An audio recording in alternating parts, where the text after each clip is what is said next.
Si Seido ay isang sawi na simp na umibig sa isang magandang prinsesa mula sa ibang mundo at di sinasadyang napangasawa ito. Ngunit, nang ang kanilang unang halik ay gumising sa kanyang kapangyarihan bilang isang bayani, at natuklasan niyang kailangan niyang akitin ang 5 magagandang prinsesa upang maging pinakamalakas, kaya naman siya ay nagsimulang manligaw upang iligtas ang mundo. Nagsimula ang lahat isang gabi nang si Seido ay naglilibot sa kakahuyan hanggang sa siya'y naantala ng isang maliwanag na dahilan upang siya'y mapaupo sa lupa. Nang siya'y makabawi, nakita niya ang isang magandang prinsesa na nagngangalang Haim at ang kanyang matalinong lolong si Alabasta. 10 taon na ang nakalipas mula nung insidente, at si Haim ay lumaki at mas gumanda pa. Isang araw, habang naglalakad papunta sa paaralan, napansin ni Seido ang isang pares ng singsing na nakasabit sa kanyang leeg at naalala niya ang isang panahon kung kailan nangako siyang magpapakasal sa kanya. Habang nakatitig siya sa mga singsing, sinabi ni Haim sa kanya na mas mababa pa sa pagkakataon na tawagin siyang daddy ng isang napakagandang babae ang posibilidad nilang magpakasal. Kalaunan, inanyayahan siya ni Haim sa isang piyesta sa gabi kung saan plano niyang ipagtapat ang kanyang nararamdaman sa kanya. Ngunit pagkatapos nilang magsaya, sinabi ni Haim na lilipat na siya ng bayan, at nadurog ang puso niya sa milyon-milyong piraso dahil napagtanto niyang maaaring hindi na niya ito makita muli. Pagkalipas ng ilang minuto, nakadapa si Seido sa kanyang kama dahil sa lungkot, pero bigla siyang bumangon nang makita niya ang isang maliwanag na ilaw sa gubat. Mabilis siyang tumakbo doon at nakita si Haim, na nagsabi sa kanya na babalik siya sa mundo niya para magpakasal dahil isa siyang prinsesa. Pagkatapos, nawala siya sa ilaw, pero ayaw tanggapin ni Seido ang pagtatapos na ito at sinundan siya. Pagdating niya doon, nagulat siya na nagsimula na ang seremonya ng kasal, pero bago pa niya magulo ang kasal, isang masamang halimaw mula sa kailaliman ang umatake sa kastilyo. Habang nagtatakbuhan ang lahat para iligtas ang kanilang buhay, sumugod si Alabasta para kontrolin ang sitwasyon, pero kahit na isa siyang makapangyarihang pantas, naitapon siya na parang basura. Nang mapagtanto niya na ang masamang halimaw ay matatalo lamang ng mga singsing na nakasabit sa dibdib ni Haim, sumigaw siya sa kanya na ibigay ito kay Mars. Si Haim ay may napiling asawa, ngunit ibinigay ni Haim ito kay Seido at hinalikan siya. Nang humawak siya sa isang espada, ito ay nagliwanag, at ginamit niya ang kanyang dagdag na lakas para hatiin ang madilim na halimaw.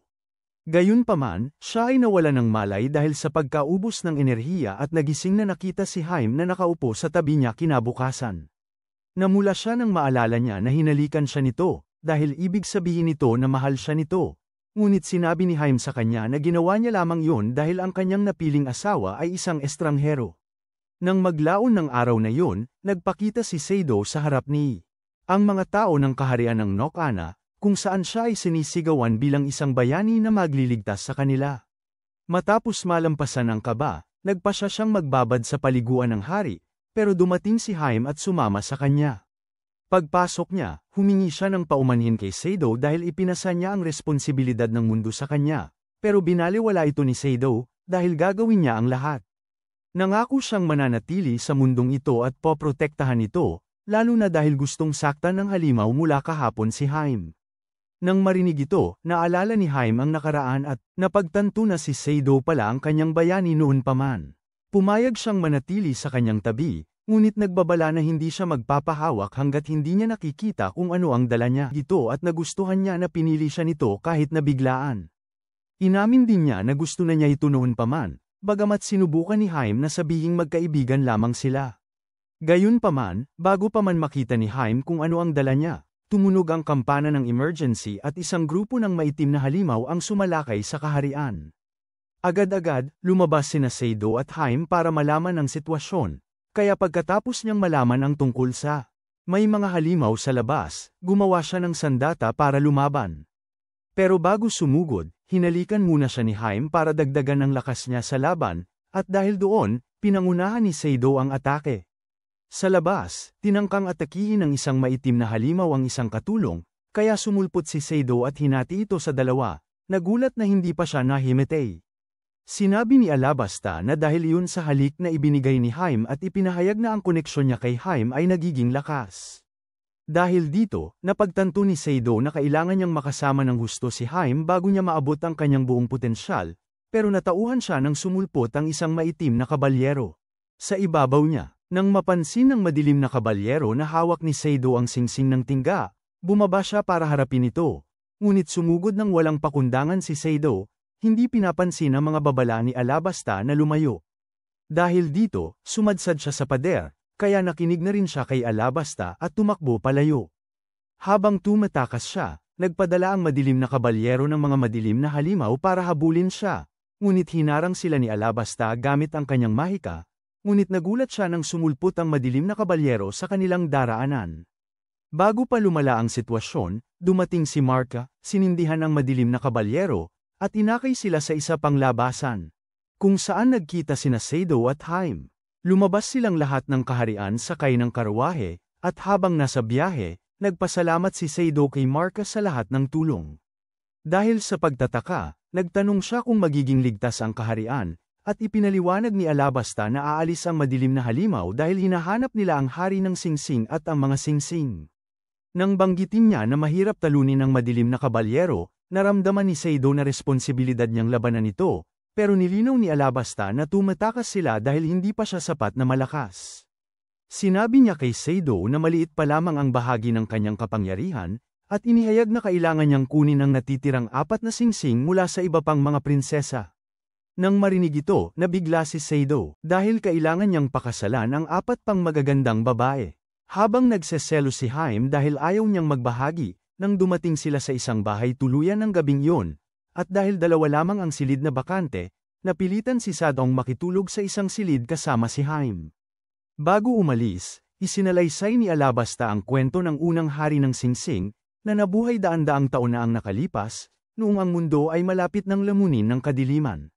Noong panahong yun, maraming bansa ang natakpan ng anino ng kamatayan kaya hinanggad ng hari ng singsing na pawiin ang kadiliman sa pamamagitan ng paggawa ng 5 singsing na may taglay na mahika.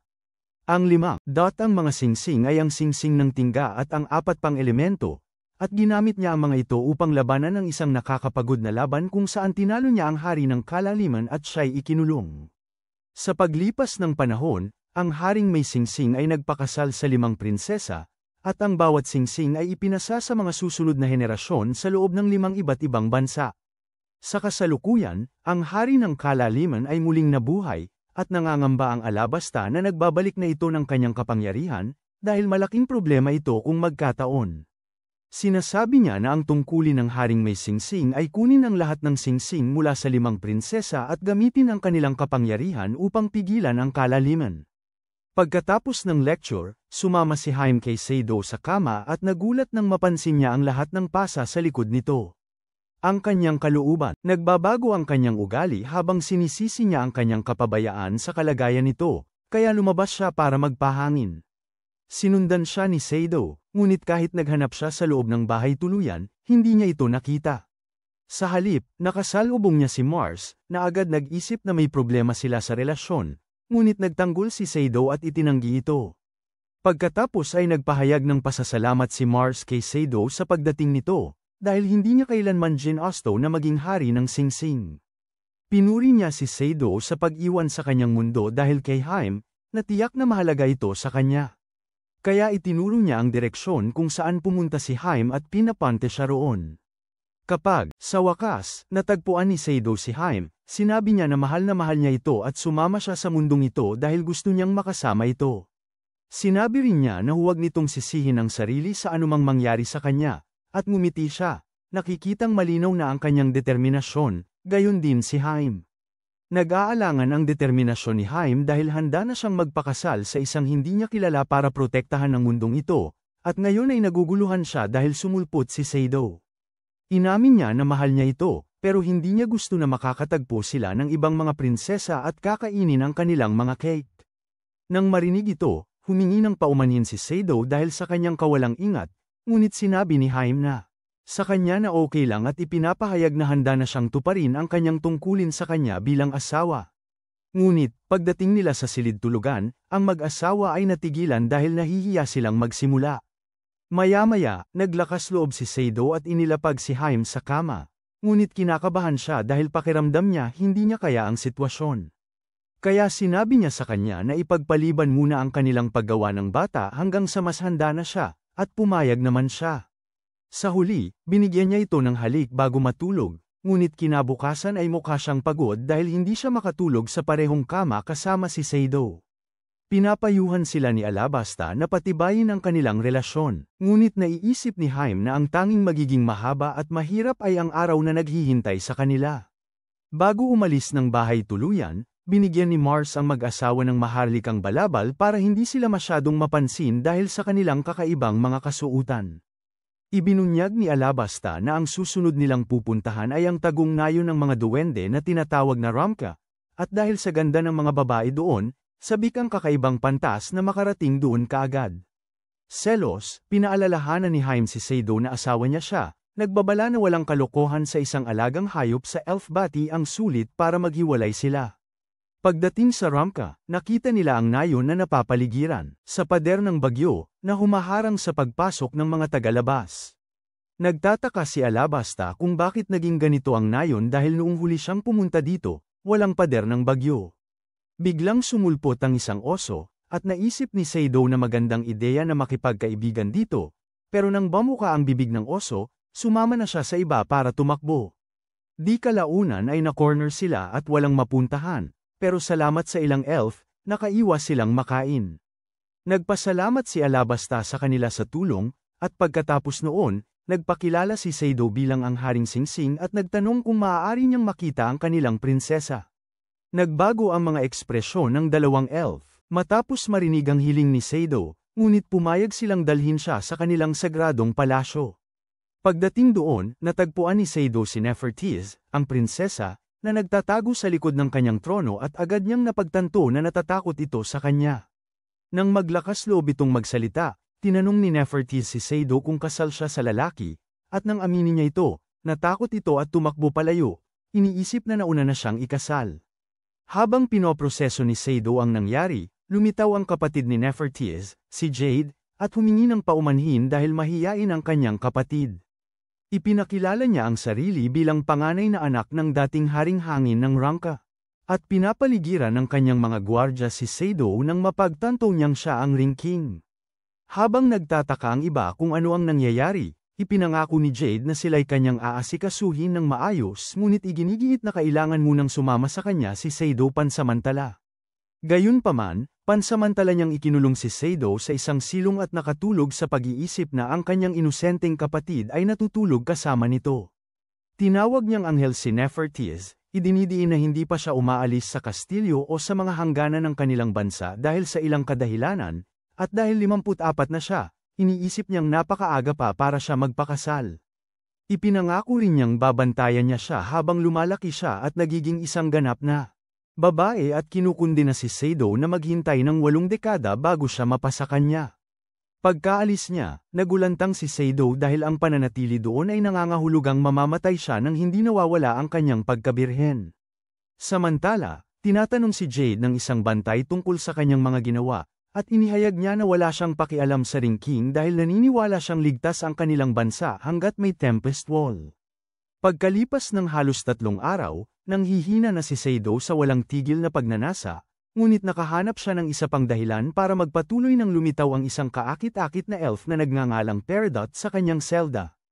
Inilapat niya siya sa kama at tinakpan ng kanyang bibig. Nagtatanong kung ano ang balak niyang gawin kapag nakuha na niya ang lahat ng 5 singsing. Sa kaloob-looban niya, iniisip niyang gusto ni Seido na maging sapat ang kapangyarihan para, sa lahat ng maiinit na elf, pero nagulat siya nang malaman niyang si YM Pariugat karapatang-ari lang ang gusto ni Sadong gulatin at papuntahin ang kanyang ama. Dahil dito, nagka-interes si Peridot sa kanya, kaya't pinalaya niya ito mula sa silong at inakay papunta sa kinaroroonan ng isa pang singsing. Pagdating doon, natagpuan niya ang singsing ng hangin sa mga katawang naging bato ng dating hari at reyna ng kaharian. Pero bago pa man siya makapagtanong kung bakit wala kay Nephrites ang singsing, hinayla siya ni Peridot sa isang sulok. Sakto naman, lumitaw si Nephrites sa templo at nanalangin sa kanyang mga magulang, nagpapangakong hindi na sasama kay Seido sa labas ng kaharian. Dahil sa pag-uusisa, nagtanong si Seido tungkol sa mga estatwa, at nagulat siyang malaman na ang mga ito ang dahilan sa likod ng pader ng bagyo. Sa huli, nakita siya ni Nephrites na nahimatay nang makita siya, ngunit nasalo niya ito bago pa man bumagsak sa lupa. Hindi nagtagal, nakarating kay Jade ang balita na nawawala si Nephrites, at nagpanik siya, iniisip na baka kasali si Seido. Samantala, nakaupo si Seido mag-isa sa tabi ni Nephrites, na natutulog, naghihintay na magising ito. Dahil, bago pa man, sinabi ni Peridot sa kanya na humanap ng paraan para hikayatin ang prinsesa na pumanig sa kanya. Habang natutulog si Nephrites, nananaig ang pagnanasa ni Seido, ngunit nagising siya bago pa man niya mailagay ang kung ano sa kanyang bibig. Nabigla si Nephrites nang makita niya siyang malapit. Samantala, tiningnan ni Jade ang silong at napagtantong wala na si Seido. Agad niyang pinaghinalaan na si Seido ang may kinalaman sa pagkawala ni Nephrites, ngunit nagulat siya nang dumating si Peridot at sabihing nagtanan si Seido kasama si Nephrites. Nanghina si Jade sa isiping maaaring mas amain ni Seido si Nephrites, ngunit nang siya ay kumalma, nagsimula siyang maghinala kay Peridot at nangakong hahalughugin ang kanyang taguan. Samantala, nahihiya si Nephrites dahil nasukahan niya ang kanyang damit, at tinulungan siya ni Seido na labhan ang mga ito. Habang nag-uusap sila, napansin ni Seido ang bigla niyang interes sa kanyang mundo at nakita niyang kakaiba ito, dahil hindi siya ang tipo na lumalabas. Ngunit inamin ni Nephrites na karaniwan niyang binabasa ang mga librong binibigay sa kanya ni Jade, at para sa kanya, nakakatuwang basahin ang mga librong yon, lalo na dahil nakagagawa siya ng mga larawan sa kanyang isip kung ano ang itsura ng labas. Pagkatapos noon, inihayag ni Seido na hindi siya pumunta sa mundong ito para sa mga espesyal na kapangyarihan. Ngunit dahil ayaw niyang mawalay sa babaeng mahal niya. Nang marinig ito, nagbago ang pananaw ni Nephrites sa kanya, kaya't yamakap siya sa kanya at nangakong sasama sa mundo niya balang araw. Ngunit sa kanyang pagkasabik, nakalimutan niya kung gaano sila kalapit, at nang makita niyang nakatitig si Seido sa kanyang plano, namula ang kanyang mukha. Dahil sa kuryosidad, tinanong ni Sato kung bakit hindi pa siya nakakalabas kahit interesado siya sa ibang mundo. Ngunit bago pa siya makasagot, tumayo si Jade sa labas at tinawag siya. Sinabi ni Seido sa kanya na hindi siya dapat piliting maging kanyang asawa, at nasa kanya ang desisyon kung gusto niya kung makasama siya o hindi. Kaya napagdesisyonan ni Nephrites na kakausapin niya ang kanyang kapatid para magkaintindihan silang lahat. Sa labas, sinusubukan ni Nephrites na kumbinsihin si Jade na si Seido ay mabuting tao, pero ayaw makinig ni Jade dahil pakiramdam niya hindi dapat iwan ng Windring ang kanyang mga magulang na naging bato. Nang sabihin ni Nephrites na mamamana niya rin yun balang araw, pinagalitan siya ni Jade at sinabing hindi siya humihingi ng kanyang opinyon. Dahil doon, nawala ang gana niyang kumbinsihin ito, at sa halip ay kumampi na lang siya sa kapatid niya. Ngayon, si Seido ay nag-iisa laban kay Jade, na malapit nang humatol sa kanya dahil sa pagtakas sa bilangguan. Gayunpaman, dumating si Peridot at Anako ang sisi sa pagpapalaya sa kanya, ngunit pumayag si Jade na magkibit balikat basta't babantayan niya si Seido. Kalaunan, nakipagkita si Seido kay Haim, na medyo nagseselos na naging malapit siya kay Nephrites. Habang napagtanto ito ni Seido, dumating si Peridot at nagpakilala bilang pinakamatandang elf sa Rangka. Nang mapagtantong ilang daang taon na siya, tinanong siya ni Seido tungkol sa hitsura ni Nephrites, at pumayag siyang magbigay sa kanila ng aralin sa kasaysayan tungkol sa kung paano nabalot ng pader ng bagyo ang kaharian ng Rangka. Noong nakaraan, hindi si Nephrites at ang ina ni Jade ang panganay. Dapat sanang magmana ng singsing ng hangin dahil mayroon siyang nakatatandang kapatid na babae. Para hindi umalis ang singsing sa nayon, mayroong panuntunan na nag-uutos sa mga prinsesa na magpakasal sa isang tao mula sa loob ng kanilang kaharian. Gayunpaman, umibig ang panganay na prinsesa sa manlalakbay na tao, at pinaniwala ang gusto niyang nakawin ang singsing ng hangin mula pa sa simula. Ito ang naging sanhi ng iba't ibang tsismis na kumalat sa mga tao, at sa maikling panahon, kumbinsido ang lahat tungkol sa dayuhan, lalo na habang lumalakas ang pag-ibig ng prinsesa sa kanya. Ngunit dumating ang panahon na bigla siyang hindi na nagpakita sa prinsesa, at hindi matukoy ni Peridot kung ano ang naging dahilan ng kanyang pagkawala. Ang kanyang pagkawala ang naging sanhi ng puso ng prinsesa na lamunin ng labis na pagdadalamhati, kaya't nilisan niya ang kaharian matapos itong sampay na malamon ng mga abas. Ang sumpa ay bamigat sa lahi ng mga duwende dahil sa kanilang mahabang buhay, kaya sa paglipas ng mga taon, ang mga tao ay lalong natakot. Nang manahin ng mga magulang ni Nephrites ang singsing ng hangin, isinakripisyo nila ang kanilang sarili upang lumikha ng isang harang ng hangin sa paligid ng kaharian upang protektahan ito. Ngunit bago yun, pinangako ng ina ni Nephrites sa kanyang anak na huwag lalampas sa pader ng hangin, na humantong sa kanyang pagiging isang prinsesang nakakulong sa loob. Sa kasalukuyan, naalala ni Nephrites ang pangako niya sa kanyang ina, at siya'y umiiyak dahil wala na ito. Kinabukasan, sinabi ni Alabasta kay Seido na huwag pansinin muna ang singsing ng hangin at hanapin ang iba pang mga prinsesa dahil nauubusan na sila ng oras. Bagamat alam ito ni Seido, nakukonsensya siyang iwanan dahil napag-alitan si Nephrites dahil sa kanya. Samantala, nakatanggap si Jade ng ulat mula sa isang gwardya, at nalaman na isang grupo ng maitim na hayop ang nakalagpas sa pader ng bagyo. Gulat, nadismaya si Jade dahil ang harang na isinakripisyo ng kanyang mga magulang ang kanilang buhay para itayo ay nilalabag ng mga halimaw. Samantala, habang naghahanda si Seido na umalis sa rangka, napansin niya ang paglabag at nakita na ang mga madilim na halimaw ay patungo sa palasyo. Agad niyang kinansela ang kanyang paglalakbay at hinayaan siyang halikan ni Himet upang magkaroon siya ng sapat na lakas na lumaban. Habang ang mga madilim na halimaw ay naghahasik ng lagim sa mga mamamayan, sinabi ni Peridot kay Nephrites ang tungkol sa paglabag, ngunit pinili ng prinsesang mahilig magkulong sa loob ng bahay na manatili sa loob, naniniwalang kaya itong ayusin ng kanyang kapatid. Samantala, isang madilim na kabalyero ang pumasok sa templo ng Ronken at tinangkang nakawin ang mga singsing ng hangin mula sa mag-asawang naging bato, ngunit naputol ito nang dumating si Jade. Nang makita na gusto ng madilim na kabalyero ang mga singsing ng hangin, inatake siya ni Jade dahil mawawala sa kaharian ang Tempest Wall nito kung mawawala ang mga singsing, ngunit siya ay nasalubong at itinapon sa lupa na parang basura. Gayunpaman, bumangon siya at naghanda muling lumaban, kahit alam niyang halos wala siyang pag-asang manalo. Nang muling sumugod ang madilim na kabalyero, pamwesto si Jade para depensahan ang sarili, ngunit dumating si Alabasta kasama ang iba at iniligtas siya. Sa halip na magpasalamat, nagtataka si Jade kung bakit bumalik si Seido, ngunit sinabi ni Seido na hindi para iligtas ang pangit niyang mukha. Sinabi niya na naroon siya dahil ang kaharian ay tahanan ni Nephrites at gusto niya itong protektahan.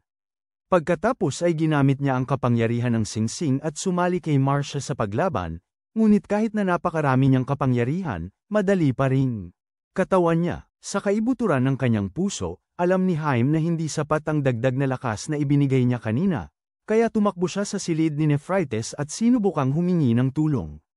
Samantala, pinapayuhan ni Alabasta si Seido na umatras dahil masyadong malakas ang Dark Knight, ngunit tumanggi si Seido dahil nanganganib ang Wind Ring.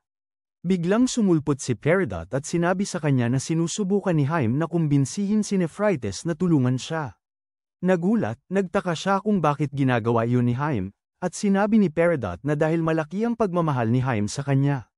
Sumali siya pagkatapos sa laban at ginamit ang kanyang wind magic para bigyan si Haim ng kaunting panahon. Si Haim naman, nagawa niyang kumbinsihin si Nephrites na pakasalan si Seido, kaya dumating si Seido sa templo ng Ronken para wasakin ang nagiging batong katawan ng kanyang mga magulang at kunin ang mga singsing ng hangin.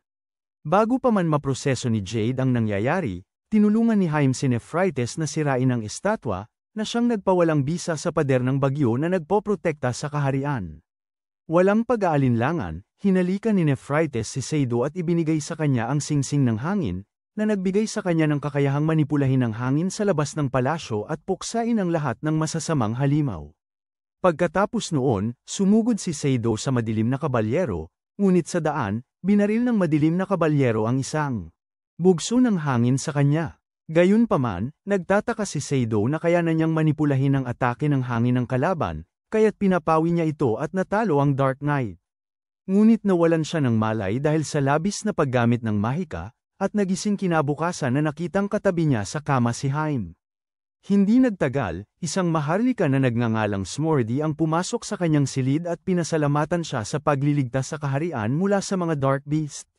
Naguguluhan, tinanong ni Seido kung sino siya, at ibinunyag ni Alabasta na siya ang nakatatandang kapatid na babae ng dating reyna. Nang marinig ito, napagtanto ni Haim na si Smordi ang prinsesa na tumakas mula sa bansa matapos maglagay ng sumpa dito.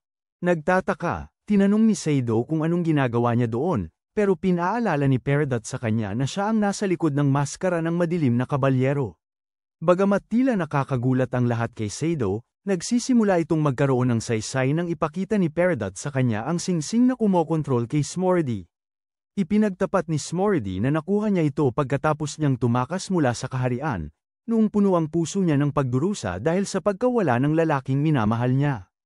Habang naglalakbay siya, sinamantala ng hari ng Abas ang kanyang sakit at inakit siyang kunin ng singsing ng madilim na hangin, na nagpabago sa kanya bilang madilim na kabalyero.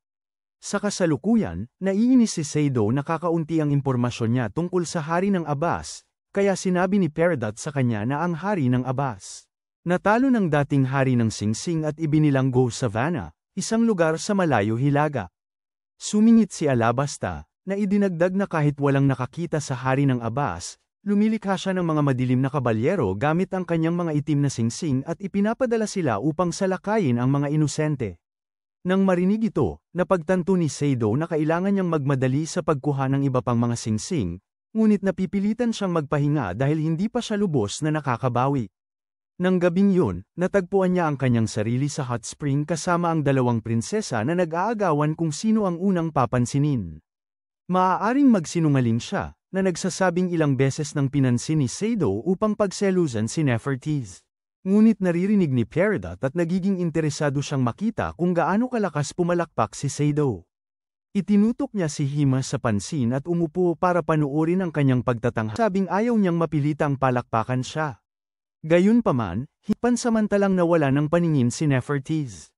Samantala, nakilala ni Alabasta si Smaragdi at binigay sa kanya ang isang pendant galing sa kanyang dating kasintahan, na tumakas. Sinabi niya sa kanya na buhay ang kanyang dating kasintahan at umalis ito dahil hindi niya kayang makita siyang sinusuri ng kanyang mga tao dahil sa siya. Nadadala ng emosyon si Smaragdi nang marinig niya ito, ngunit kinabukasan, pagkaalis ni Alabasta, napagtanto niya na ang matandang pantas ay ang kanyang dating kasintahan pala. Pagkalipas ng ilang araw, si Seido ay biglang lumitaw sa kanyang mundo, at ipinagluto siya ni Hima ng masarap na pagkain pagka-uwi niya. Nang tanungin niya kung gusto niyang kumain bago kumain o pagkatapos kumain, ang kasuotan ni Seido ay misteryosong naglaho at dinala niya si Hima sa kanyang silid tulugan para kainin ang kanyang mga cake. Gayunpaman, matapos niya itong itulak sa kama, si Nefertiti ay nakipagpalit ng lugar kay Hima, at nakaharap niya ang kanyang piliting panuorin, pero bigla siyang nagising at napagtantong panaginip lang pala ang lahat. Pagkatapos noon, sumabay siya kay Seido sa agahan, at ibinunyag ni Alabasta na dapat nilang bisitahin ang lupain ng tubig, kung saan naninirahan ang mga taong dragon. Samantala, nabulunan si Nefertiti sa karne ni Seido, kaya sinigurado ni Seido na ayos lang siya.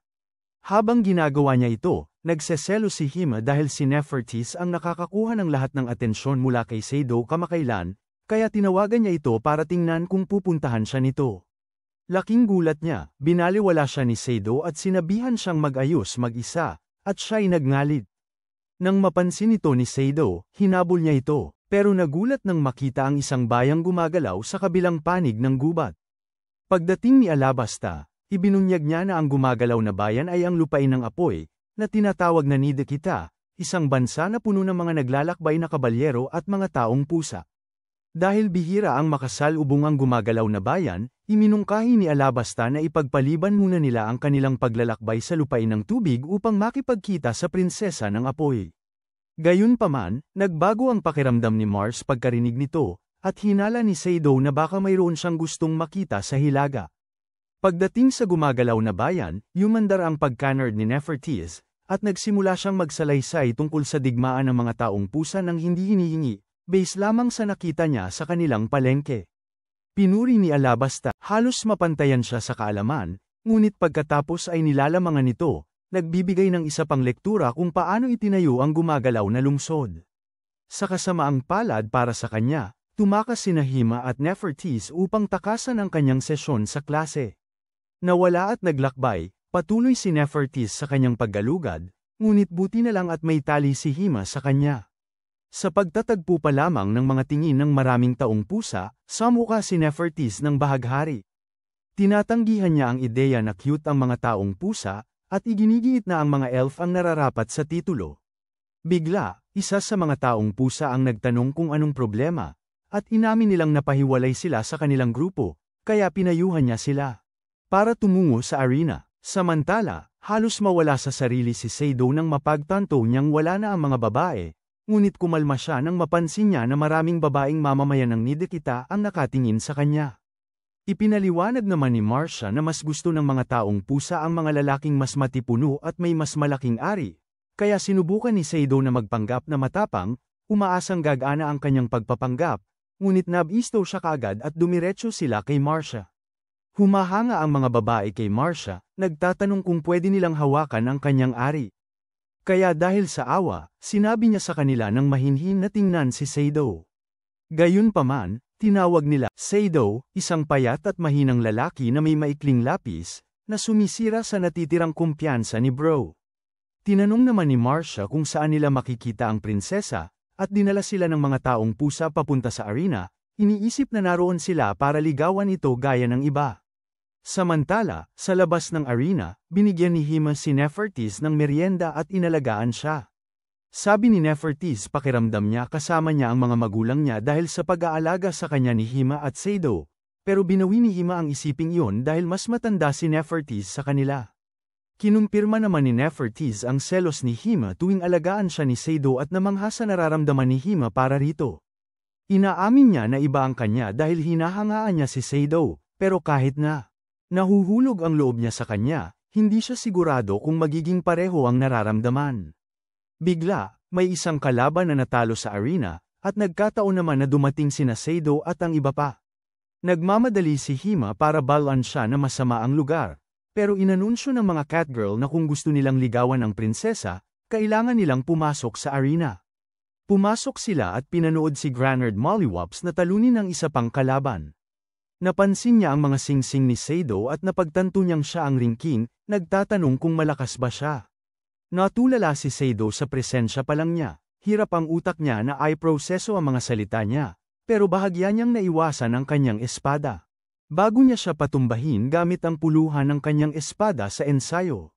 Bago umalis, hinamak ni Granard ang kanyang kahinaan, sinasabing inaasahan niya ang mas mahusay, at sinabi sa kanya na maaari niya siyang haminin muli kung gusto niya, bagaman dapat niyang tandaan na marami siyang manliligaw. Kalaunan, nakipag-ensayo si Seido kay Marsid upang matutunan ang mga batayan ng pag-eespada, upang muli niyang maamon si Granard. Habang nanananghalian, ipinaliwanag ng isang taong pusa na ang asawa ng prinsesa ng apoy ay dapat maging malakas, at dahil mas malakas ang prinsesa kaysa sa lahat sa kanyang tribo, nagsimula siyang maghanap ng mga kalaban mula sa lahat ng lahi sa buong mundo. Matapos marinig ang kasaysayan ni Granard, nag-iisip si Seido kung kaya ba talaga niyang maging siya, at sinabi ni Alabasta sa kanya na dumating siya na may espada, pero posible kung gagamitin niya ang mga singsing.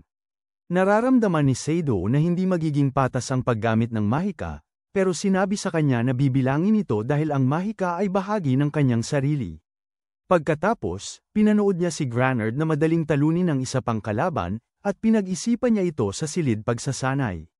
Dumating si Ima, inalok ang kanyang kondongan bilang unan, at tinulungan siyang mag-relax sa pamamagitan ng paghaplos sa kanyang jonti. Nakita sila ni Nefertis at narinig ang kanilang usapan.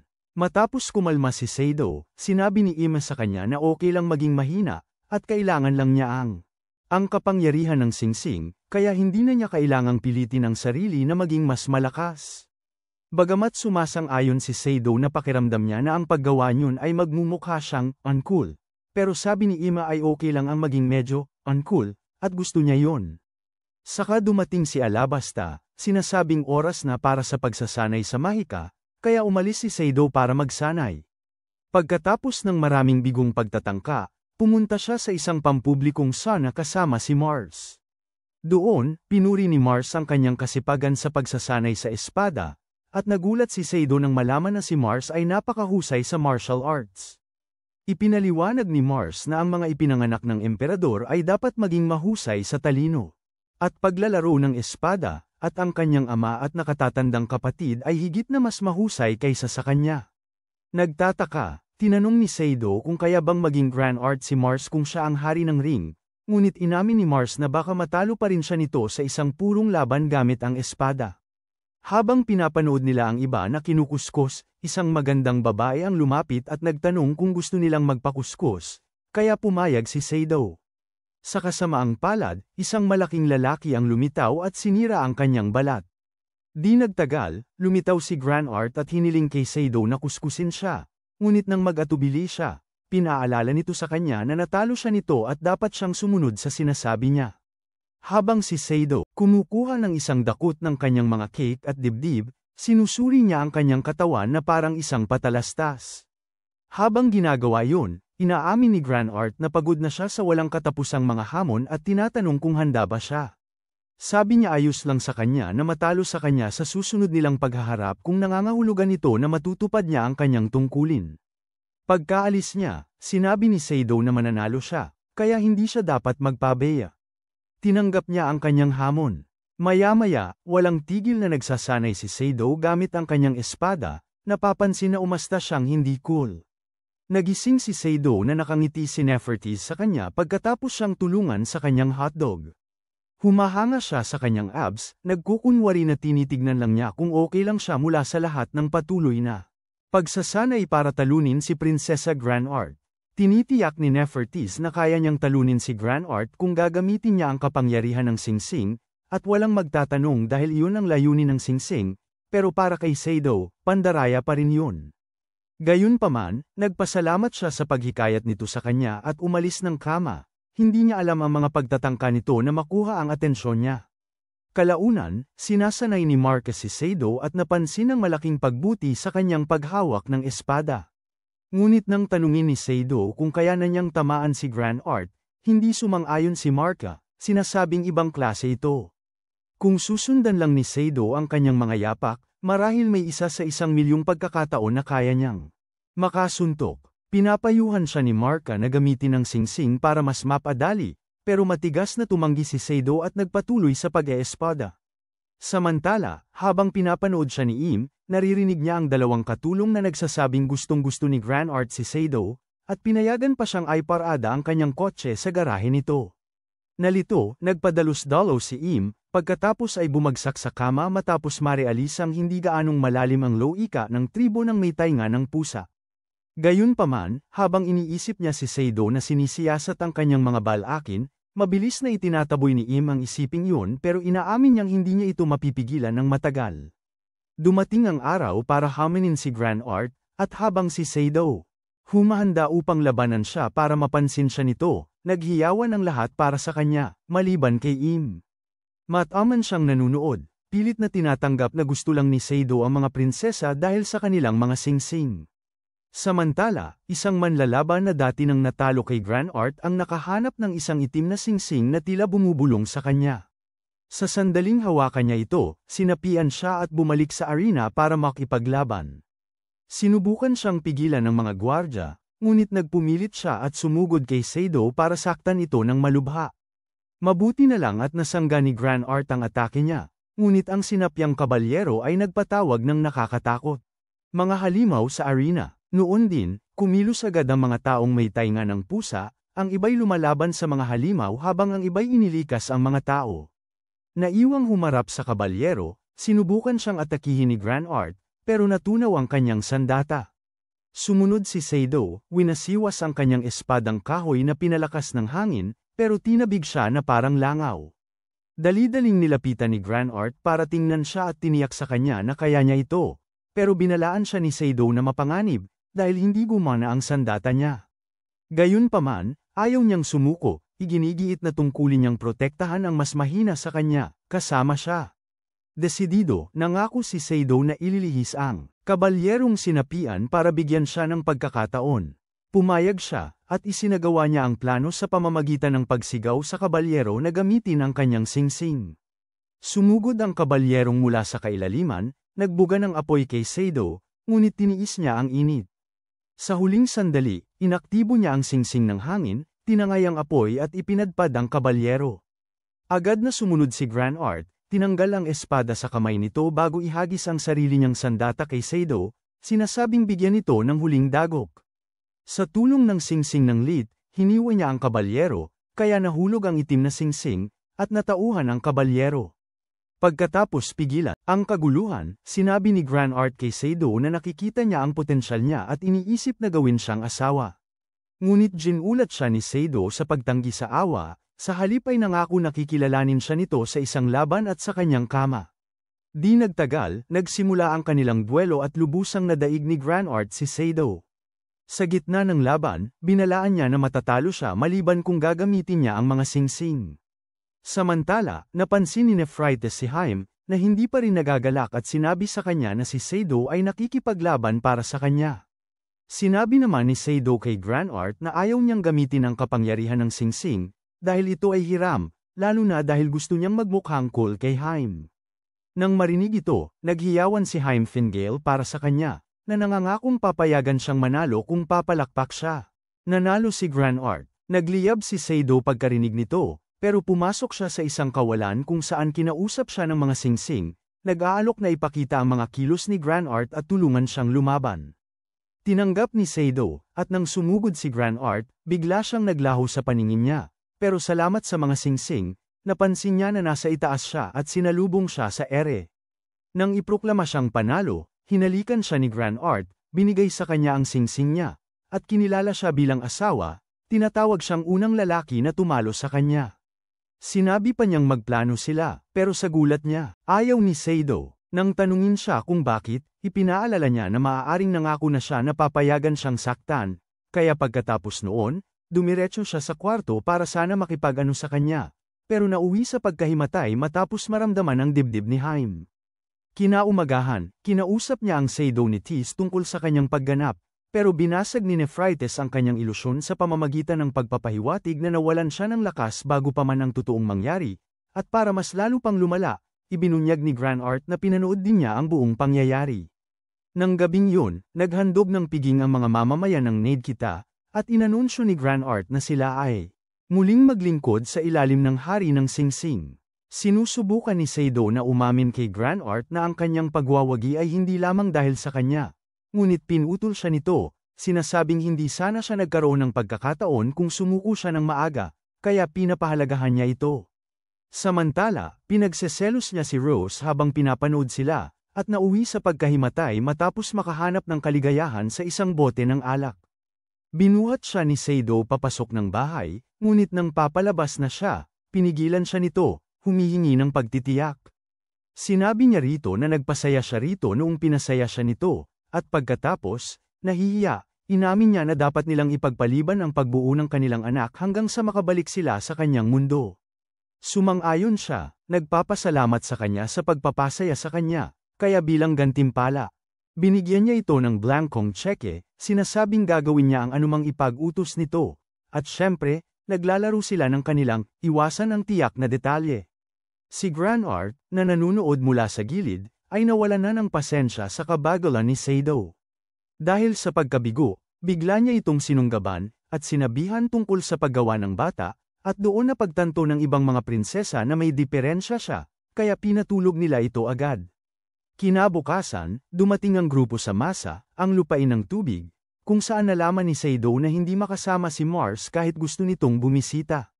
Mula sa kung saan, isang batang babae ang tumakbo papunta kay Sado pagkarinig. Siya ang bayani ng singsing. Iniaabot niya sa kanya ang mga bulaklak, hinahalikan siya, at may lumilitaw na singsing sa kanyang daliri, na nagpapahiwatig na kakakasal lamang niya sa ika-4 na prinsesa ng singsing. Tumatawa siya sa pagdaya sa kanya, pagkatapos ay ipinakilala niya ang kanyang sarili bilang Sapphire, ang dalaga ng singsing ng tubig. Pagkatapos ibunyag ang kanyang biro at batiin ang dakilang pantas, tinawag ni Sapphire si Sado na gobernador ng kanyang bayan at nag-alok na ipasyal siya. Nagbabala na kung hindi siya kikilos ng mabilis, ang kanyang bayan ay mapapahamak. Bago sila makapagpatuloy, isang komandante ng imperial na kabalyero ang dumating at inutusan si Sapphire na bumalik sa palasyo, ngunit tumanggi siya, idineklara na kasal na siya kay Sado, ang hari ng singsing. Walang pag-aalinlangan, inutusan ng commander ang grupo ni Sado na sumunod sa kanya, at sa kanilang paglalakbay, napansin nila ang napakaraming gwardya ng imperyo ng Hasores na nakapwesto sa lungsod. Nalaman ni Sado na ang commander ay si Sluder, ang unang prinsipe ng Hasores at nakatatandang kapatid ni Mars, isang lalaking kilala sa kanyang pananakop sa maraming bansa, ang mga Safarskovs. Tinawag ng imperyo ang kanilang sarili bilang isang puwersang sumasakop na nag-aangking pinuprotektahan sila mula sa mga halimaw ng Abbas. Dagdag pa ni Granart na malamang na nagtitipo ng suporta ang mga sundalo upang tutulan ang muling pagkabuhay ng hari ng Abbas. Nang dumating sila sa palasyo, biglang sumulpot ang isang halimaw mula sa lupa. Ngumisi si Sapphire, pinapuna ang hula ng orakulo ng palasyo dahil nagkatotoo na naman. Inaatake ng halimaw si Sado, ngunit dahil sa babala ni Grand Art, ginamit niya ang kapangyarihan ng singsing upang patayin ito. Sa pagkakita sa gawaing ito, inamin ni Sluther na ang mga lumang alamat ay hindi katang-isip lamang. Di nagtagal, si Sado at ang kanyang grupo ay tinanggap sa palasyo. Ngunit sa sandaling sinabi ni Sapphire sa kanyang ama na ibinigay niya ang kanyang singsing kay Sado, sumabat ang orakulo. Sinabi niya na si Sapphire ay nakagawa ng malaking pagkakamali, gaya ng kanyang hula at nagdulot ng kapahamakan sa kanilang lupain. Agad na nataranta ang hari, at inilayo siya ng orakulo. Naiwan, ipinaliwanag ni Sapphire na ang kanyang ama ay dating isang dakila. Hari, ngunit ngayon ay lubos na umaasa sa orakulo. Dumating naman ang kanyang nakababatang kakambal, si Sapphire, matapos marinig na pinakasalan ni Sapphire si Sado. Pinagalitan niya ang kanyang kapatid sa pagpili ng ganoong kapayak na asawa. Sinubukang ipagtanggol ni Grand Art si Sado, ngunit nauwi lamang sa lalong pag-insulto sa kanya, kaya naiwan siya sa kalagayan na kailangang ayusin ang sitwasyon. Iginigiit ni Sapphire na pinakasalan niya lamang si Sado, para hindi na kailangang gawin yun ni Sapphire. Sa sandaling yun, nagsalita si Marka, na nagpapaalala kay Sapphire ng pangako na ginawa niya noon. Pinutol siya nito, na sinasabing ayaw niyang marinig ang kanyang boses. Nasaktan, nagmamadaling umalis si Marka. Ipinaliwanag ni Sapphire sa iba na si Marka at, minsan nang ipinangako ni Sapphire ang kanilang pagmamahal sa isa't isa. Gulat, hindi nila alam, nagsimula siyang magkwento ng kasaysayan ni Masa sa Azores Empire. Noong unang panahon, sinalakay ng mga Pezara si Masa matapos maubos ang kanilang sariling teritoryo, at dahil hindi sila nanalo ng harapan, nagpalit sila ng taktika sa pamamagitan ng pagpapadala kay Marka bilang isang diplomat upang tumagos at alamin ang panloob na gawain ng lupa. Sa panahong yun, hindi kumilos si Marka ayon sa iniutos sa kanya. Sa halip, umibig siya kay Sapphire at nangakong babalikan siya. Gayunpaman, tinawag siya pabalik ng Empire at inutusan siyang maging Ring King. Kung ang lahat ay nawala ayon sa plano, sanay na pangasawa niya si Sapphire, ngunit iniwan niya ang kanyang tungkulin at ipinasa ito sa iba. Hindi nagtagal, nagpakita ang orakulo, at nagsimulang magkatotoo ang kanyang mga hula. Ipinwesto siya ng hari sa kanyang tabi, at di kalaunan, pinuno ng mga sundalong Azores ang kanilang mga lansangan. Sa kasalukuyan, hinahabol ni Marka si Sapphire, sinasabi sa kanya na hindi nagbago ang kanyang damdamin. Ipinagtapat niya na iniwan niya ang papel ng Haring Singsing dahil pakiramdam niya ay hindi siya karapat-dapat, ngunit si Sapphire, na hindi natinag, ay nagsabing hindi na niya siya maintindihan at tumakbo palayo. Sa ibang lugar, nagsisimulang maghinala si Sado na ang orakulo ay may kaugnayan. Sa imperyo, sumang-ayon si Sapphire ngunit sinabi niyang kailangan nila ng patunay para ibunyag siya. Sa mismong sandaling yun, lihim na inutusan ng Oracle ang mga assassin na kitilin ang buhay ni Sado at nakawin ang kanyang mga singsing, sinasabing ito ay para sa kapakanan ng pinuno. Ang mga assassin ay lumusat sa silid ni Sado, nagngangalit sa inggit, ngunit natuklasang wala si Grand Art. Bigla niya silang inambos, pinatulog silang lahat, at agad na naghinalang ang Oracle ang nagpadala sa kanila. Bagamat nakatakas sila gamit ang usok, napagpasyahan ni Grand Art mula sa kanilang mga kilos na sila ay mula sa imperyo. Kinabukasan, ipinaalam niya ito kay Sado, at habang naglalakad sila papunta sa lugar ng pagbibilad sa araw. Isang assassin ang nagpakawala ng palaso sa kanya, ngunit pinigilan ito ni Alabasta nang hindi napansin ng iba. Habang ang mga prinsesa, maliban kay Grand Art, ay dumulas papasok sa tubig, ipinaliwanag ni Alabasta na kailangan ng mga dragon folk na magpaaraw upang ma-regulate ang kanilang temperatura. Samantala, ang prinsesa ng pusa ay walang hiyang tinitigan si Sado at sinabi sa kanya na gusto niyang ganapin ang kanilang kasal ngayong gabi. Sa kasamaang palad para sa kanya, narinig ito ni Haim at agad na binantayan si Sado, at nagpahayag na siya ang unang dapat. Hindi sumasang-ayon si Grand Art sa pag-aangkin ni Haim na siya ang una, at iginigiit na ang pagkakasunod-sunod ay dapat na. Nakadepende sa kung gaano sila kadikit. Habang nagtatalo ang dalawa, sumisingit sa likod nila ang Frites para makauna, pero sumingit si Sapphire, nagmamayabang na suot ang swimsuit na labag sa lahat ng patakaran. Agad nagreklamo ang ibang babae tungkol sa kanyang kasuutan, pero baliwala ito kay Sapphire, pinaalala sa kanila na hardin niya ito at madalas siyang nagpapagala dito na ipinapakita ang kanyang mga taniman. Matapos awatin ang gulo, binalaan ni Sapphire si Sado na huwag magpabeya, dahil patuloy na susubukan ng Oracle na alisin siya. Nang maglaon, nakita ni Sado si Mars na sinisisi ang kanyang sarili sa kasalukuyang kalagayan ni Masa. Tinanong ni Sado kung bakit hindi naging hari ng singsing si Mars, at umamin si Mars na pakiramdam niya ay napakabigat ng responsibilidad. Hindi nasiyahan, sinabi ni Sado na dapat sana'y pinanindigan ni Mars, lalo na't nakataya ang relasyon niya kay Zafiro. Ngunit sumagot si Mars na ang ekspresyon sa mukha ni Haim nang makita si Sado na sumulpot at tumutol sa kasal nila ay sapat na dahilan para siya'y umatras. Inamin niya na masyado siyang mahina para baliwalain ang nararamdaman ng mga tao, hindi tulad ni Sado, na handang isantabi ang lahat para kay Haim. Tinatawag ang sarili na bigo, ipinahayag ni Mars na si Sado ang tunay na sagisag ng hari ng singsing. Nang gabing yun, nagmakaawa si Mars kay Sluder na tigilan ang pakikialam kay Masa. Tumanggi si Sluder, at ipinaalala sa kanya na desisyon ng kanilang ama na magpadala ng reinforcements. Binabalaan din niya si Mars na hindi pa rin siya napapatawad sa pagsuway sa utos na maging ring king, kaya kailangan niyang patuloy na magulat sa imperyo, o nanganganib na mawalan ng tahanan. Sa pulong, kinumpranta ng Oracle si Mars ng sarilinan. Iniutos niya sa kanya na nakawin ang mga singsing ni Sado, at sinabing kalooban ito ng kanyang ama. Sinabi niya na ang tanging dahilan kung bakit siya nasa tabi ni Sado ay upang makuha ang kanyang tiwala para tradorin siya. Sa wakas, ibinunyag niya na sa 3 araw, isang hukbo ng mga halimaw ang Sasilicay sa Masa, at dapat gamitin ni Mars ang pagkakataong yun para tapusin ang buhay ng Haring Singsing.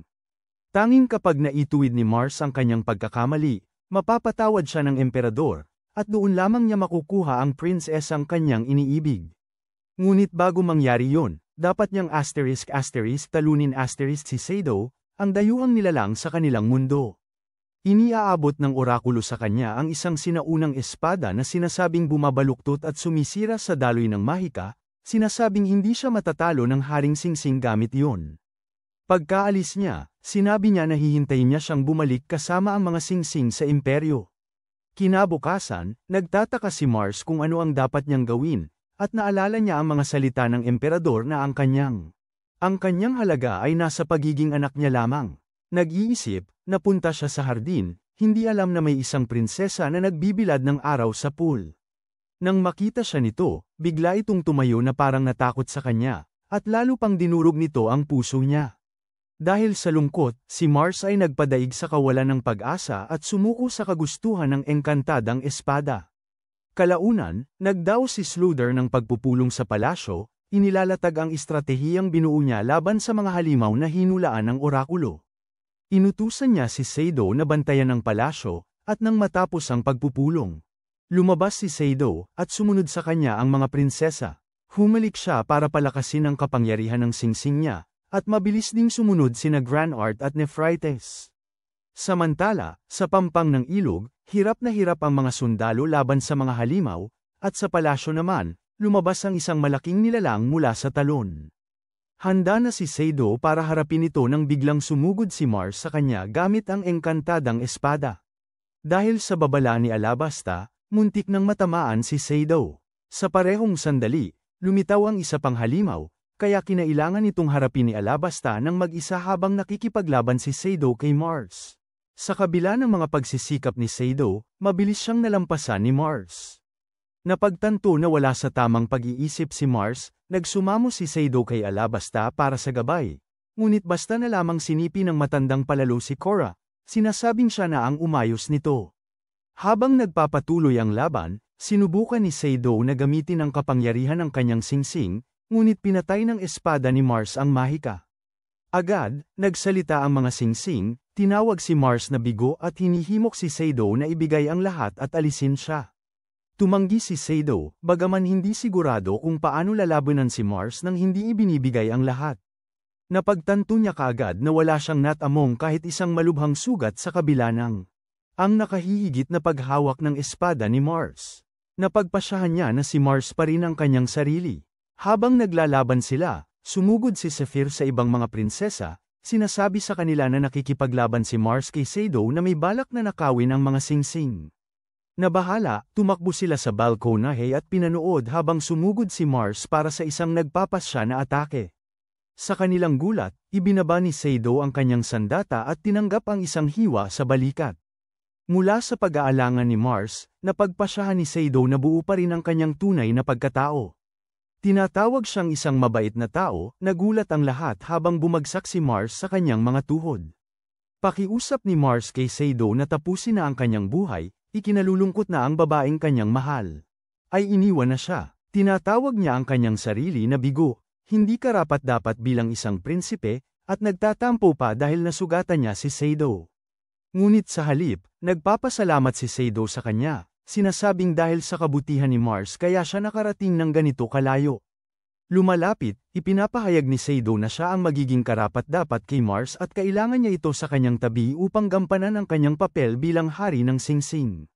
Sa sandaling yun, inuutusan ng singsing si Sado na wasakin ang hiyas na nakabaon sa engkantadang espada.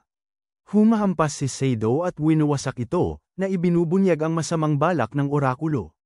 Nagmumura ang bruha, sinasabing walang silbi ang lahat ng kanyang tauhan dahil nabigo silang patayin si Sado.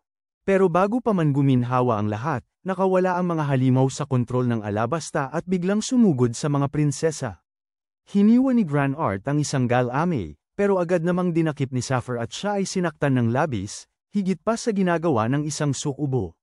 Biglang lumitaw ang orakulo sa harap nila, at agad nilang inisip na siya ang utak sa likod ng lahat ng pag-atake ng halimaw. Ginawa niyang bihag si Sapphire, kaya napilitan si Mars na humakbang. Tanggap na niya na minsan siyang nagtanim ng sama ng loob kay Sado, ginulat ni Mars ang lahat sa paghingi ng kamay ni Sapphire para pakasalan. Sa sandaling yun ng pagkabigla, bumaba ang depensa ng orakulo, at nagbigay ito ng pagkakataon kay Sado para tagpasin ang Gal-Ame ng halimaw at palayain si Sapphire. Sinalo siya ni Mars sa kanyang mga bisig, ngunit pinagalitan niya ito, sinasabing hindi tama na mag-propose kapag nasa ganitong sitwasyon sila. Galit na galit, pinagsama ng orakulo ang kanyang sarili sa halimaw, ginagawa itong isang nakapangingilabot na nilalang para wasakin sila.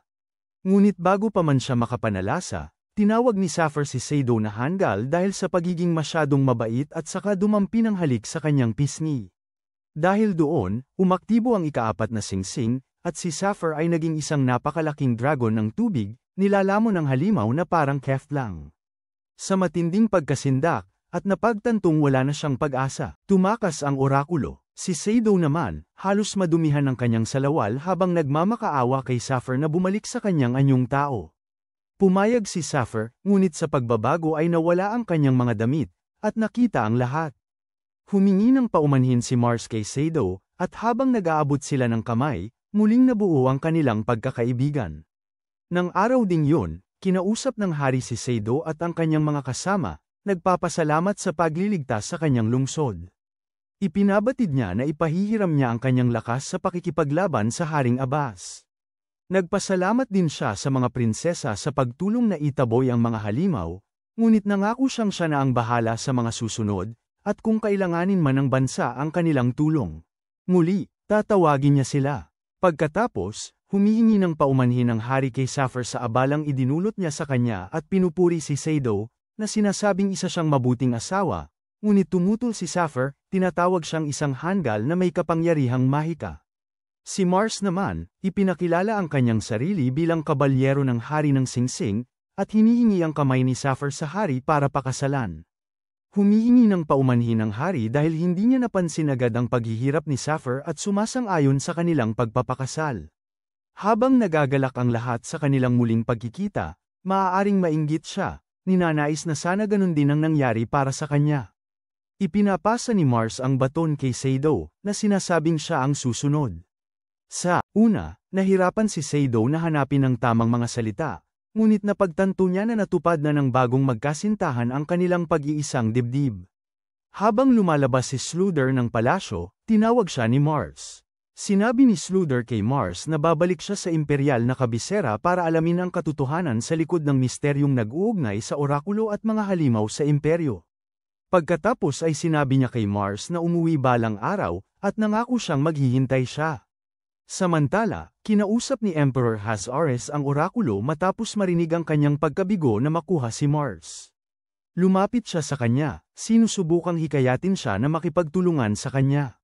Para masakop nila ang maraming bansa, ngunit kapag sinubukan niyang silipin ang kanyang mga hangarin, agad niya itong pinipigilan. Ipinapalam niya sa kanya na nilibang lamang niya siya dahil nagtugma ang kanilang mga interes noon, ngunit ngayon ay tapos na. Hindi na ito ang panahon para maghari ang mga Diyos, aniya, kundi para sa mga tao. At dahil dyan, nanunumpa siyang puksain ang sinumang humadlang, maging ang Haring Abbas o ang Ring King.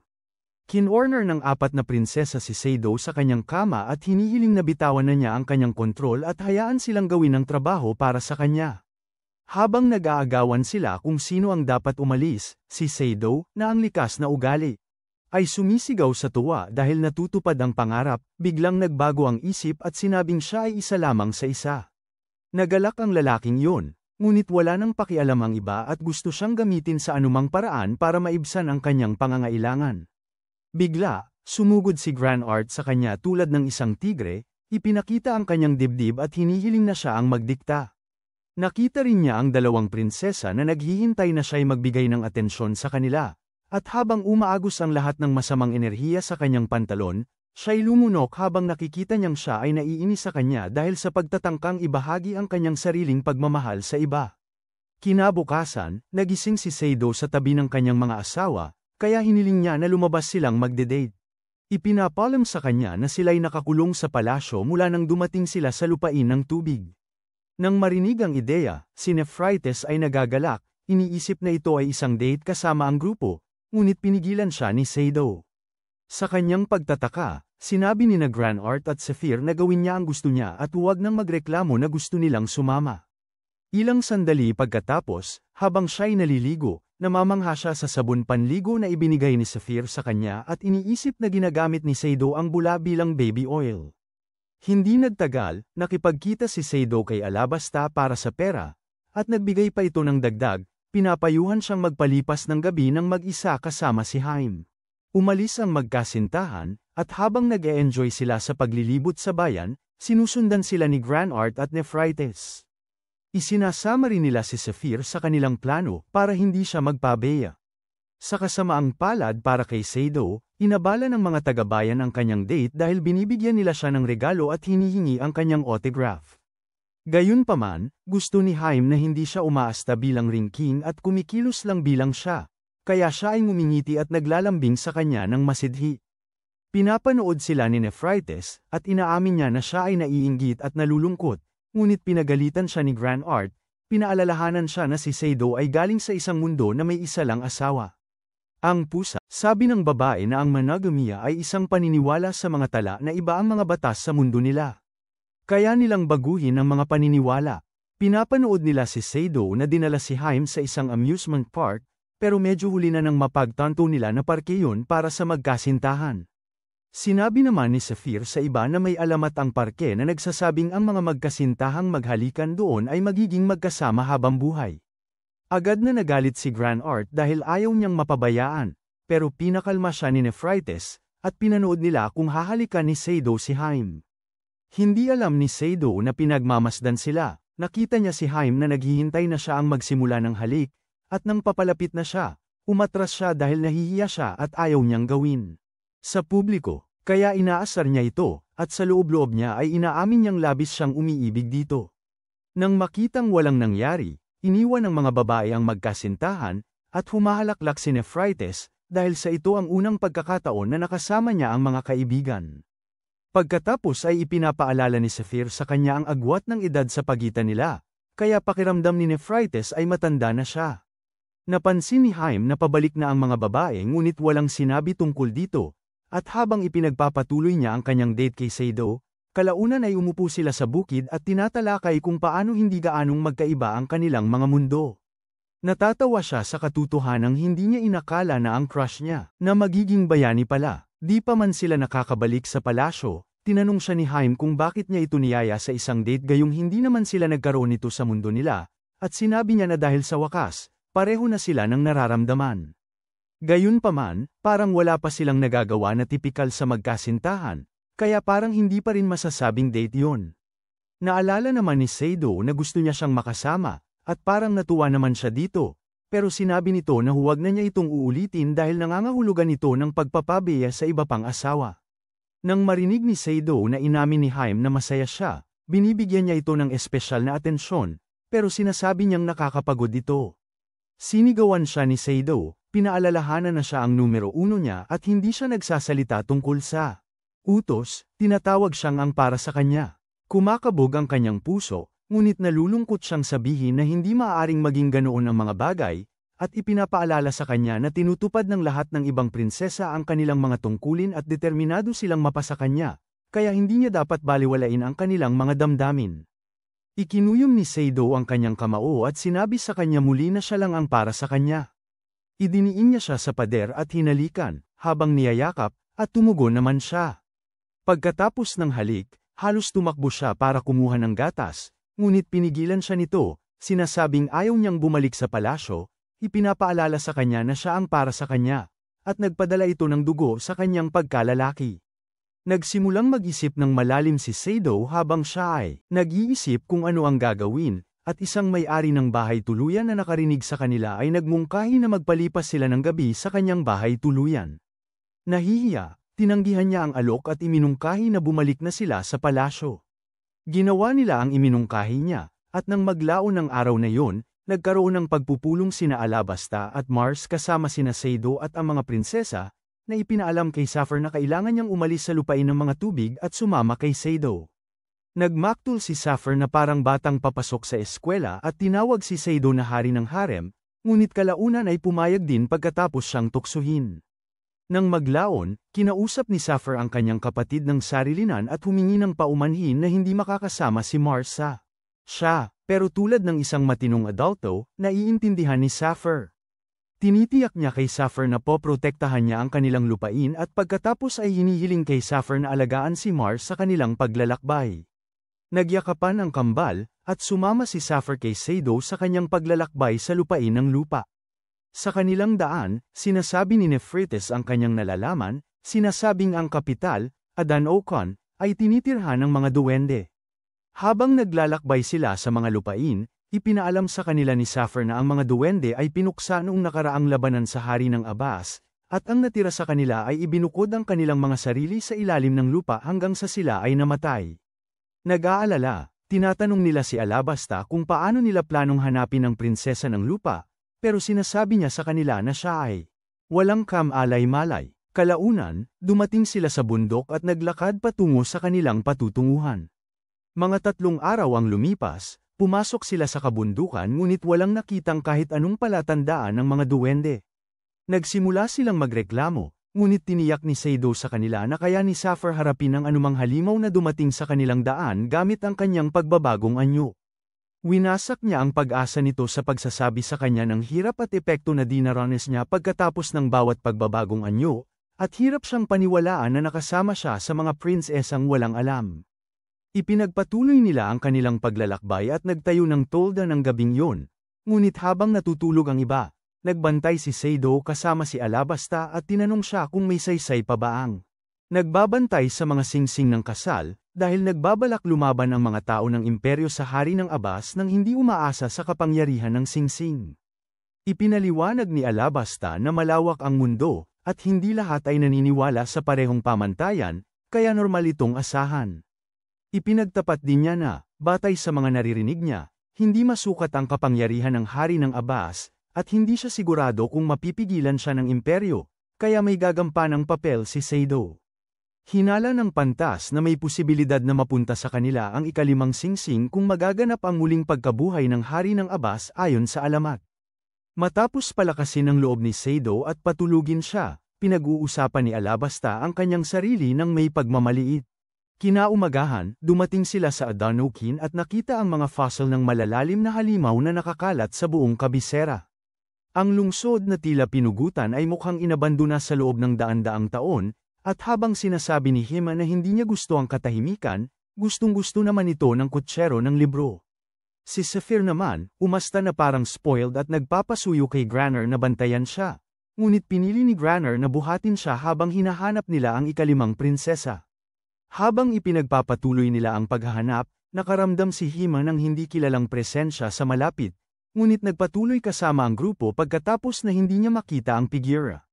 Nagtungo sila sa isang silid ng trono at halos masindak si Seido nang makita ang bangkay ng isang golem, ngunit pinaliwanagan siya ni Alabasta, tinatawag ang golem na isang pape na hindi gumagana ng walang mahika. Pagkatapos, ipinaalam ni Nephrites sa kanila na natuklasan niya na ang mga duwende ay nagtayo ng isang sibilisasyon na gumagana sa pamamagitan ng kapangyarihan ng mahika at isang lahi na naglaan ng lahat sa pagpapahusay ng kanilang husay sa pagpanday.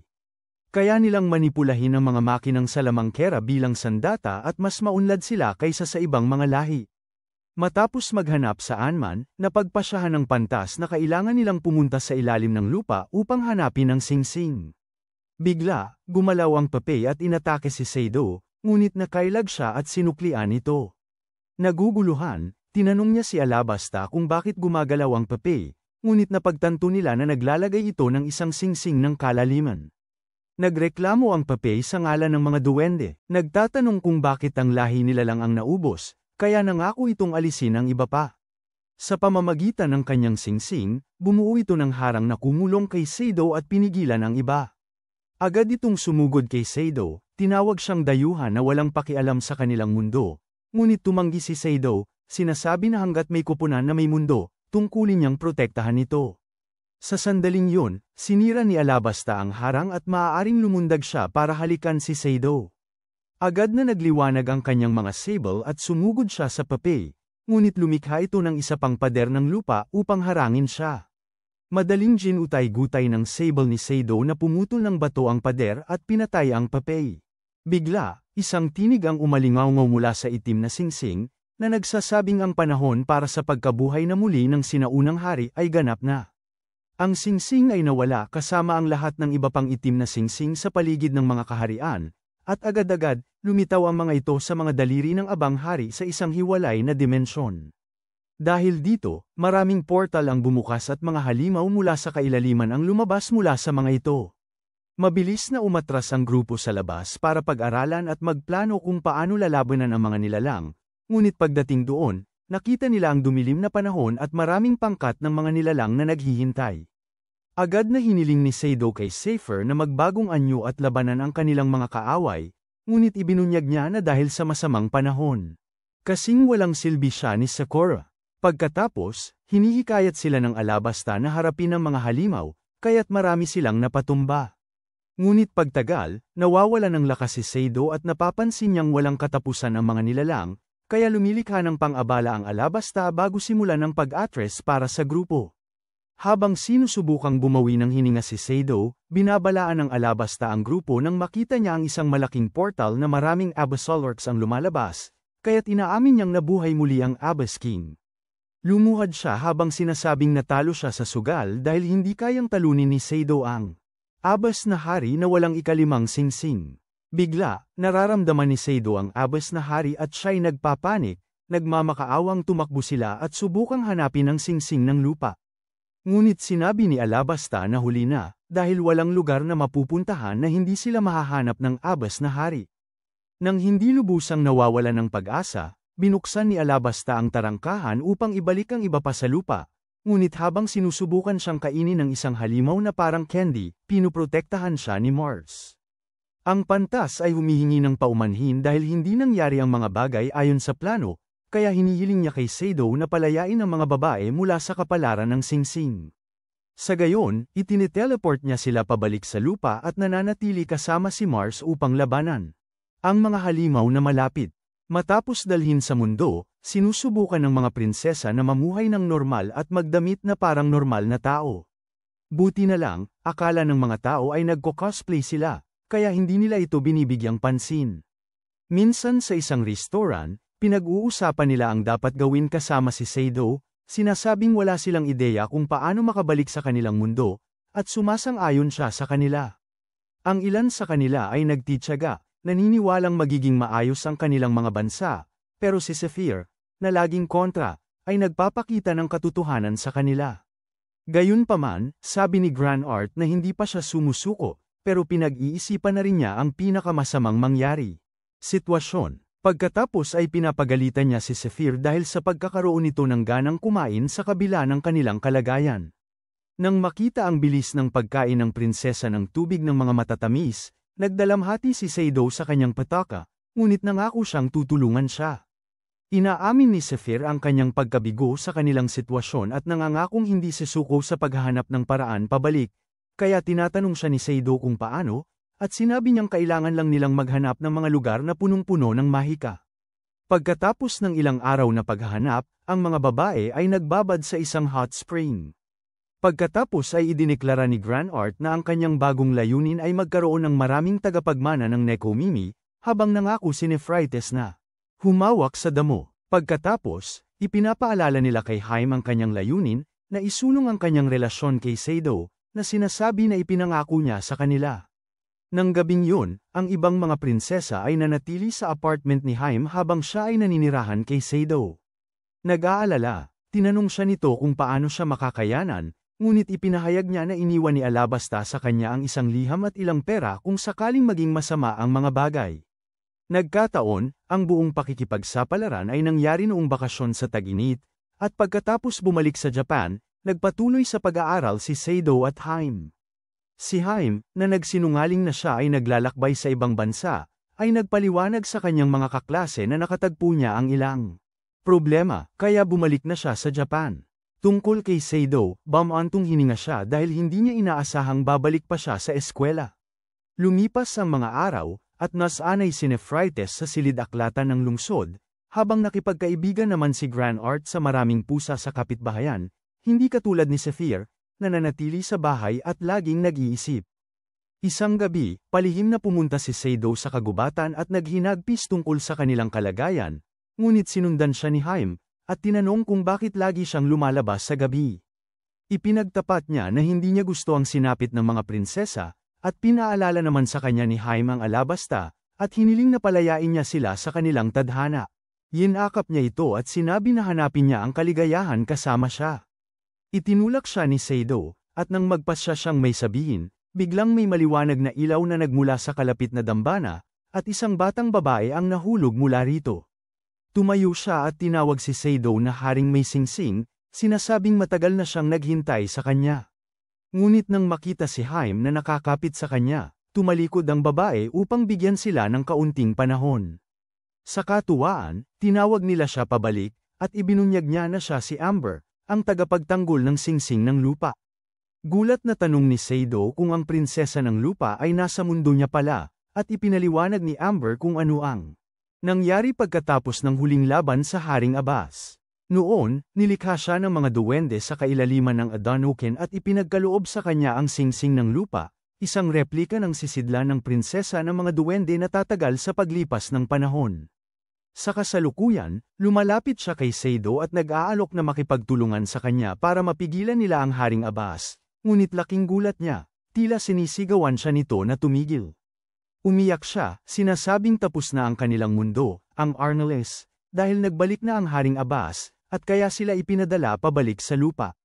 Kaya walang dahilan para bumalik si Seido. Nang mapagtanto na gising na ang Haring Abbas, sinabi ni Amber kay Seido na maghihintay siya sa dambana kung sakaling magbago ang isip nito. Kinagabihan, habang naghahapunan ang grupo, nagreklamo si Grand Art na nababagot siya. Binanggit niya na pareho rin ang nararamdaman ni Nefertiti at Zephyr. Nagtanong naman si Zephyr kung saan nagpunta sina Seido at Haim kagabi, kaya nagsinungaling si Haim sa kanila at hindi binanggit ang pagtatagpo nila kay Amber. Pagkatapos makatulog ang mga prinsesa, kinumprante ni Seido si Haim dahil hindi niya sinabi sa kanila ang tungkol kay Amber, pero nagpahayag ng pag-aalala si Haim, hindi sigurado kung kaya niyang talunin ang Haring Abbas. Sabi niya, mas mabuti pang manatili sila sa lupa. Samantala, si Grand Art, nagising pa, ay nakikinig sa kanila ng mabuti at hindi nagulat sa desisyon ni Haim. Kinabukasan habang papunta siya sa eskwela, matapos umalis si Haim sa Seido, ginulat siya ni Amber sa paglitaw mula sa mga palumpong. Sinabi niya sa kanya na may nagpunta sa dambana na naghahanap sa kanya, pero naghahanap lamang daw ito ng kaligayahan. Nang gabing yun pagkatapos ng eskwela, nakipagkita siya kay Seido sa isang murang tindahan ng prutas, at pinayuhan niya itong pumili ng mansanas. Nang gabing yun, pumunta siya sa kanyang dambana, at nagpakita siya, sinasabi sa kanya na maibabalik niya siya sa Arnules kapag kinuha niya ang kanyang singsing. Kinabukasan pagkatapos ng eskwela, nakipagkita si Amber sa kanya sa bubong ng paaralan, matapos malaman na nakilala niya ang umuwi ng maaga. Tinatanong niya kung balak niyang bumalik sa Arnules sa lalong madaling panahon, ngunit sinabi niya na nawalan siya ng gana dahil sa itsura ni Haim. Ipinapalam ni Amber sa kanya na ang kapangyarihan ng singsing ay lubos, at kaya niyang pigilan ang Haring Abbas gamit yon. Nagulat siya at tinanong kung bakit siya sigurado, at sinabi nitong yun ang itinuro sa kanya at kung bakit siya nilikha. Ipinaliwanag ni Ben na ang mga prinsesa ay umiiral para tulungan ang hari ng singsing na talunin ang Haring Abbas, at hindi ito maliit na gawain. Ang pahayag ay nagbigay ng sagot sa kanya, at hiniling niya na ibigay sa kanya. Bigyan siya ng singsing. Masaya siyang lumapit sa kanya at humalik matapos makita ang kanyang determinasyon, at nakuha niya ang huling singsing. Nang gabing yun, bumalik siya sa kanyang apartment, at biglang dumikit sa kanya si Haim nang makita ang taglay niyang lakas. Napansin niya ang ikalimang singsing sa kanya, at sinabi niya na babalik sila sa Arnules. Agad siyang napaiyak dahil nag-aalala siya na baka mamatay siya sa mundo niya, ngunit pinaalala niya sa kanya kung paano niya isinantabi ang kanilang pagkakaibigan na ilang dekada na para tuparin ang kanyang tungkulin. Nagpatuloy si Sado, na sinasabi na sa kabila ng hiling ni Alabasta na ang mga prinsesa ay mawala na sila sa kanilang tungkuling singsing, binibigyang kahulugan niya ito bilang pagtatapos ng isang digmaan ng tuluyan. Tinitiyak niya sa kanya na hindi siya matatalo at na siya lang ang para sa kanya. Kumbinsido, ipinahayag ni Haim ang kanyang ginhawa at hinihiling sa kanya na gawin ang kanyang tungkuling asawa sa kanya. Kaya inililibing niya ang kanyang mga kamay sa kanyang dibdib at sinusubukang dalhin ang kanilang relasyon sa susunod na antas. Sa kasamaang palad para sa kanila, lumitaw si Amber, na nagpapahayag na natapos na niya ang isang spell ng teleportation, na magdadala sa kanila pabalik sa Arnules. Napagtanto na dumating siya sa maling oras, ipinapalam ni Amber sa kanila na malapit nang magsara ang portal, kaya dapat silang magdesisyon ng mabilis. Naghanda si Sado na hintayin ang iba. Ngunit laking gulat niya nang biglang pumasok si Granart sa silid habang karga-karga ang ibang mga babae. Humingi ng paumanhin si Haim nang matanto niya na alam ni Granart kung gaano siya nagiging makasarili, ngunit hindi nagtanim ng galit si Granart sa kanya. Nagising si Zephyr nang makita ang maliwanag na ilaw, at nang makita niya si Amber at malaman na makakabalik na sila sa Arnules, umiyak siya sa tuwa. Wala pang isang minuto, umalis sila sa silid at nagtungo sa Arnules. Dumating sina Sato at ang mga prinsesa sa Adanokon, sa Arnules. Naghanap si Amber ng buhay sa malapit, ngunit walang nadama, kaya't pinailaw niya ang kanyang hiyas at ginamit. Ito bilang isang ilawan upang gabayan ang kanilang daan. Paglabas nila ng silid ng trono, nakita nila ang mga bangkay ng mga sundalong imperial na nakakalat sa sahig. Sinusundan ang pakiramdam ni Granart, nagpatuloy sila at sa huli natano ang mga sundalo na nakikipaglaban pa rin sa mga Abyssal Orc sa malayo. Sa sandaling yun, nagliyab ang mga singsing ni Sado dahil ramdam niya ang presensya ng Hari ng Abyss. Pinapanood nila ang mga sundalo na nagpapana sa Dark Lord, ngunit walang kahirap-hirap itong tinaboy ng Hari ng Abyss. Naghanda si Sado na harapin siya, at mabilis na itinuro ni Amber ang isang nakatagong daan na maaari niyang daanan upang sumalakay ng biglaan. Bago siya umalis, binibigyan siya ng mga prinsesa ng kanilang taus-pusong suporta, hinahalikan siya at nangangako ng mga masayang gantimpala pagkatapos ng digmaan. Sa nagliliyab niyang diwa at hawak si Magnus, sumugod si Sado sa panig ng Horda, humahawi ng daan hanggang sa humarap siya sa kanyang kaaway. Sinalubong siya ng haring kailaasan ng may malamig na pagkaaliw. Tumugon si Sado ng isang malakas na paghampas mula sa itaas, ngunit madali itong nasangga ng Dark Lord.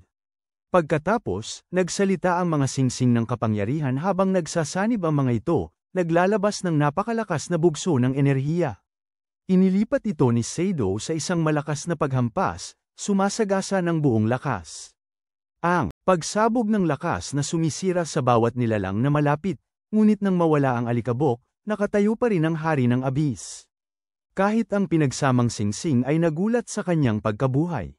Pagod, bumagsak si Sado para lamang marinig ang panunuya ng Hari ng Abyss sa kanya bilang isa pang mangmang na tao-tauhan. Nawalan ng pag-asa si Cipher, nagtataka kung bakit nabigo ang Propacia, ngunit sumugod si Grand Art para protektahan si Sado.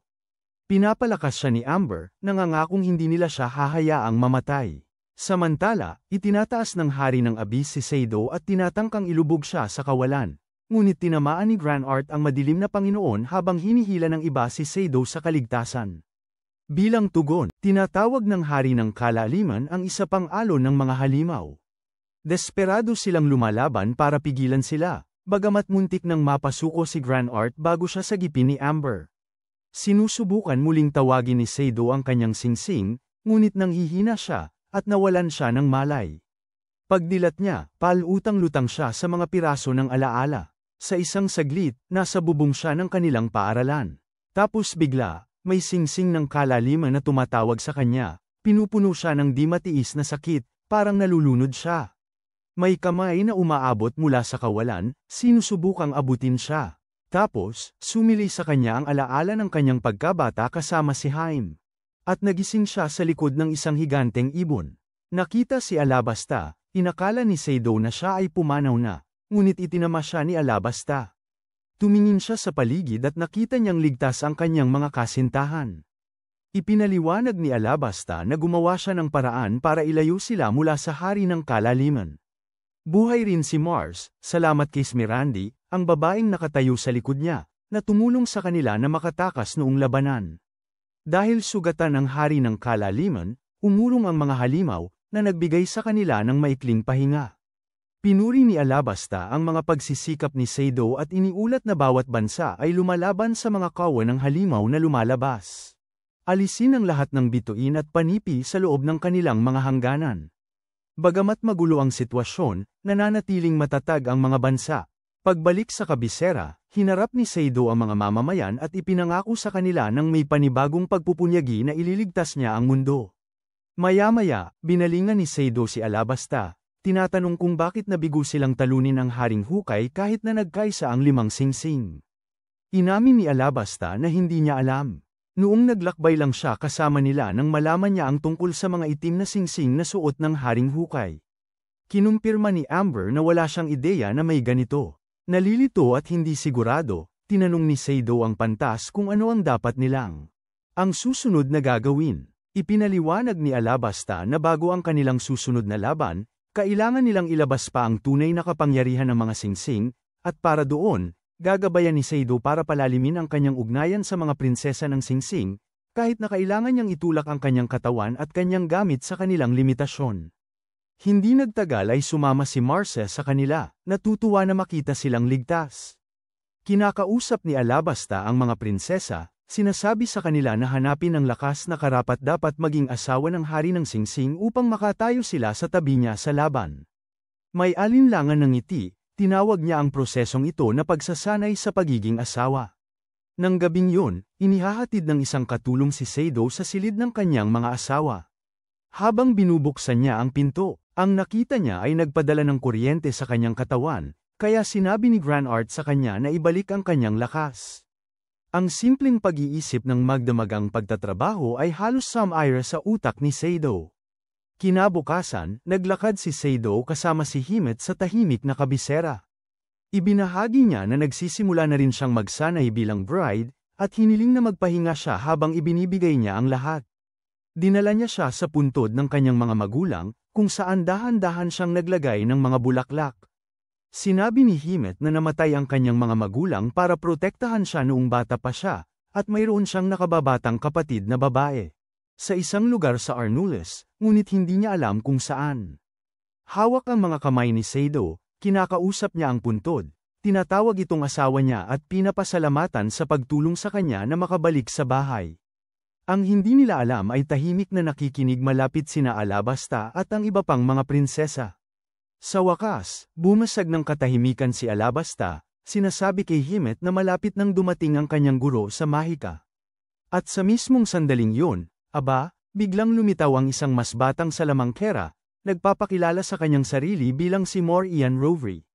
Ang nakababatang kapatid ni Himet. Diyan nagtatapos ang video natin ngayon. Kung umabot ka sa puntong ito, lituhin natin ang mga nagkukunwaring nanonood ng anime sa pamamagitan ng pagsusulat ng pink hit sa komento.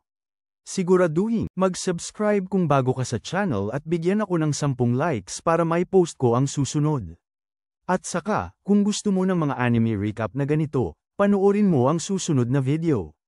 Baka magustuhan mo. Peace!